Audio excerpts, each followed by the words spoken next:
It's early in the evening, late in the month of April, and across the state of South Carolina, high school baseball teams are embarking on the annual tradition, the road to state. The road actually began months ago, some would argue years ago, on small, sometimes out-of-the-way, dusty ball fields all across the state. From rec league t-ball games to hot July Sundays, with 2, maybe 3 games to be played to determine a weekend tournament champion, only to do it all over again the next weekend. For the 2012 Lexington High School Wildcat baseball team, this season's journey began with the disappointment of a 2-and-out appearance in the 2011 high school playoffs and an even more disappointing 10-15 season. The new day began to dawn as other high school teams continued to battle for that year's South Carolina state title. Back home in Lexington, an anxious group of players and their parents were meeting for the first time the man who hoped to guide them back to prominence in the state. The Wildcats' new head man was quite familiar with the program. As a matter of fact, he'd worn the blue and gold before, the last time as a player, leading the Wildcats to a state playoff championship game, one they would ultimately lose.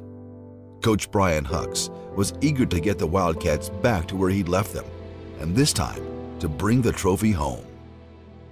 At the same time these young men began their journey to the 2012 state playoffs, 13-year-old Kennedy Branham was beginning a journey of her own.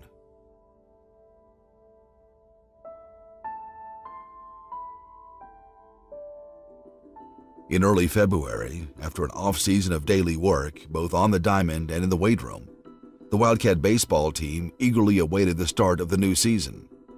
Across town, Kennedy's parents were anxiously waiting to find out what was wrong with their daughter, a 7th grader at Lexington Middle School. The news was not good. In fact, it was every parent's nightmare. Glioblastoma, a rare form of brain cancer, was the diagnosis for 13-year-old Kennedy.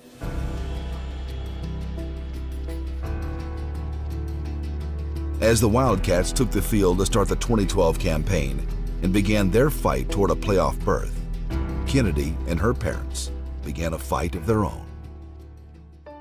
In early March, after beginning the season ranked in the top 10 in the state and the top 50 in the country according to Baseball America, the Wildcats marched unbeaten through the IP Classic in Georgetown, South Carolina, the state's premier preseason tournament and one of the top tournaments in the country.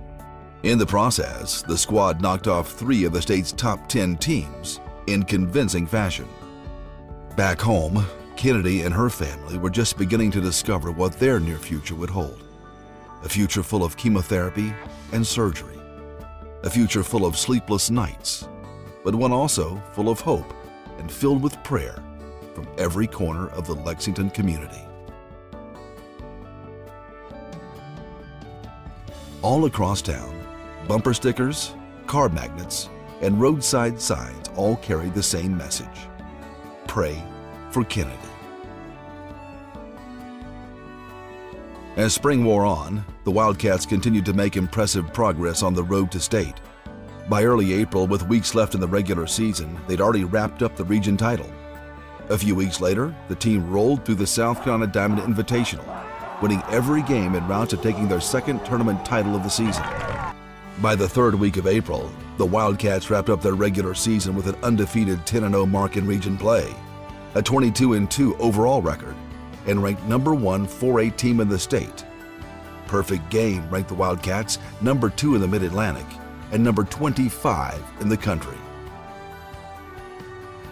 These were indeed heady times for a group of young men who the season before finished with a losing record and failed to win a playoff game.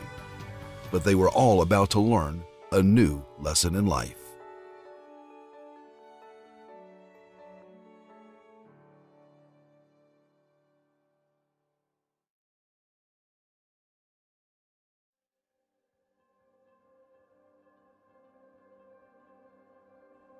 In the midst of celebrating what had so far been a sterling season, several Wildcat players took note of Kennedy's story and asked Coach Hucks what, if anything, they could do. The coach, touched by the story himself, got the team together and put the question to his young men. What they came up with will be remembered long after the community forgets the number of wins and losses in the 2012 season. Oh, I promise this is going to give you goosebumps. Such a moving moment last night at the Lexington baseball game. This is Kennedy.wmv, a Lexington middle schooler with cancer undergoing chemotherapy. And Kennedy got the chance to throw out the first pitch at the high school baseball playoffs. It's early in the evening, late in the month of April. And across the state of South Carolina, high school baseball teams are embarking on an annual tradition, the road to state. But in Lexington, as the Wildcat baseball team gets ready to host its first-round divisional playoff game, the game of baseball is, for now, taking a back seat to the game of life. Wearing gray support bracelets with the words hope, courage, and faith on them, and sporting freshly shaved heads, each and every Lexington player and coach is standing on the first base line, holding a single-stem yellow rose.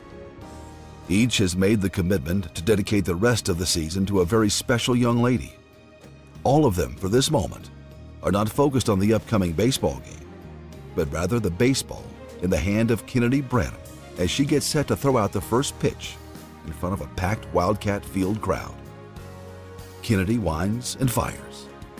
The PA announcer proclaims the pitch a strike, and not a dry eye is to be found in the stands or on the field.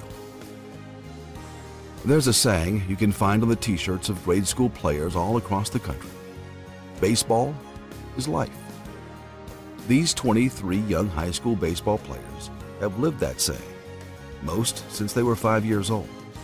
A dozen or more years of spring, summer, and fall baseball. But this season, they learned a bigger and more important lesson. Yes, for these young men, baseball is life. But now they also know that life is not just baseball.